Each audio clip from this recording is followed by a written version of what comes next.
How are you? I'm good. How are you? Good. Well. How are you? Oh, good. Thanks for taking some time to sit down with us. Yeah, my pleasure. So tell us about your character. She is, well, she's a girl who's pretty much looking for, she starts out looking for an adventure. She gets more than she's asked for, sort of thing. And she has to kind of, when everything happens with her brother, now she's on a mission to the ends of the earth to try and save her brother and get him back. Yeah.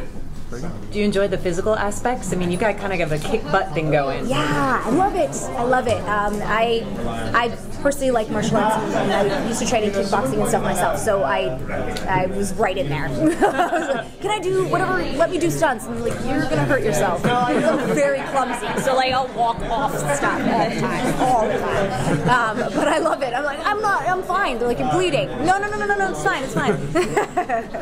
Yeah, it's good. I love it. So how did you prepare for your character on the show? Did you take any training, survival courses or anything like that? I didn't take any survival courses yet. I did do a bit of reading, and one of the other actors is is involved in stuff like that. So we've kind of gone over some survival stuff. What it is that you would take, pine needles are good for kindle. That you would use those for wood, sort of to just be aware. You're constantly aware of your surroundings, right? If you're in a situation where you don't have anything, you're always resourceful. You have to be on point with everything. So that's really interesting, really cool. And I'm learning as I go.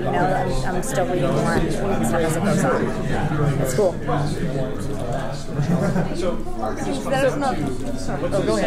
Since there's no many technology involved, how grueling is the set of Revolution? The sets are so beautiful. We walk out and it's just like you really just fall into it as soon as you get onto the set and just look around at the work that's gone into it, and it just puts you into that frame of mind and into that environment completely.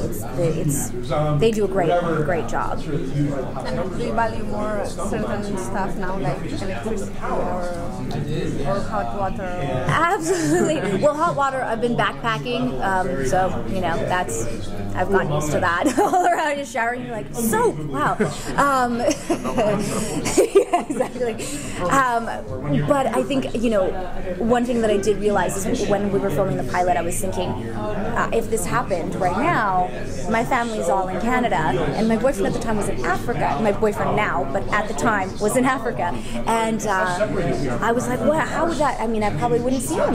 And my family, I would just be on a trek to get back, and I'm so close to my family. So that would, it almost brought me to tears just thinking of being that far away from them, and I would be on my own, right? Because everybody would be on their own agenda to get back to their own families. So you would just be on your own trying to get back home. It'd be scary, right?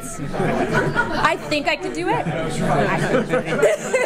You know what I mean? Has this all made you more prepared, say, if you're going to have an earthquake or a fire or something like that? Have you sort of put this all into your life? Yeah, well, Eric gave us as a gift when we were done filming. He gave us a survival kit backpack. The coolest thing ever. I took it apart and I was like, it was like Christmas. So I just kept taking stuff. I'm like, I'm never leaving this thing alone. Like, I'm bringing it everywhere with me. Yeah, I mean, you can't really prepare for stuff like that. You think you know what you would do. You don't really know until you're in it. All the best that you can do is educate yourself as to what you need, and that way you just hope that panic won't set in, and you'll be able to actually do the things that you need to do to survive. What is your most memorable moment from filming the pilot? Good one. Memorable moment.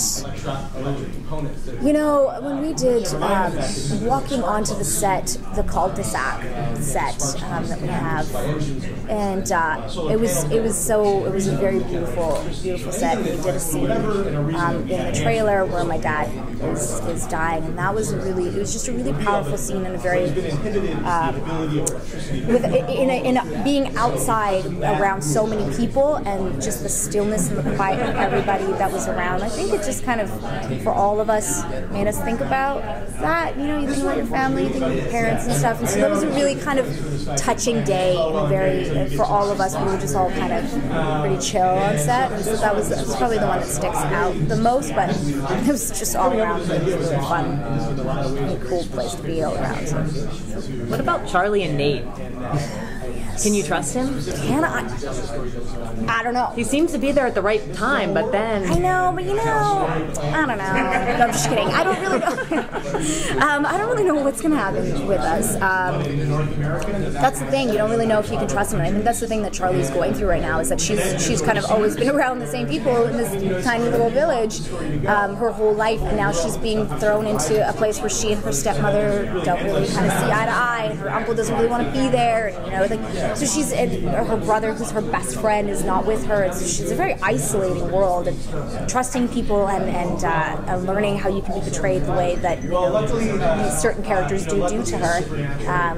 I think it just changes how she views things, and definitely puts more of the value into getting Danny back. You know, you need that lifeline. It's like all of us, if you've ever been in a situation, you go to a party and you don't know anybody, and you're just kind of standing there and you're like, oh good God. And then you find a friend, you're like, friend! You know what I mean? I think there's a bit of, I mean, less comedic, but more like there's a bit of a drive as well. So it's got to be a bit of a challenge, playing a role that has all of these different emotions. How do you balance tapping into some of the darker or heavier emotions and your real life, and you know? Yeah, you know, I don't know. It just kind of, I guess I just really think when we're doing this scene, I just really think about what it would be like for me. Like, everybody has different methods as to how they kind of get into it and how you can kind of distance yourself from it.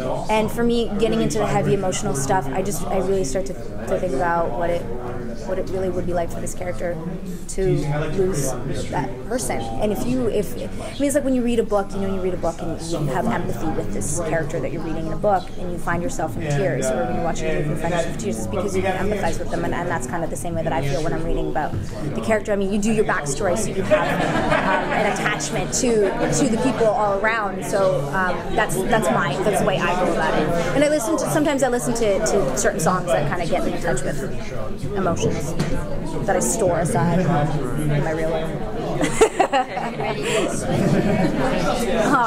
I think that's it. Thanks. Thank you. Thank you guys very much.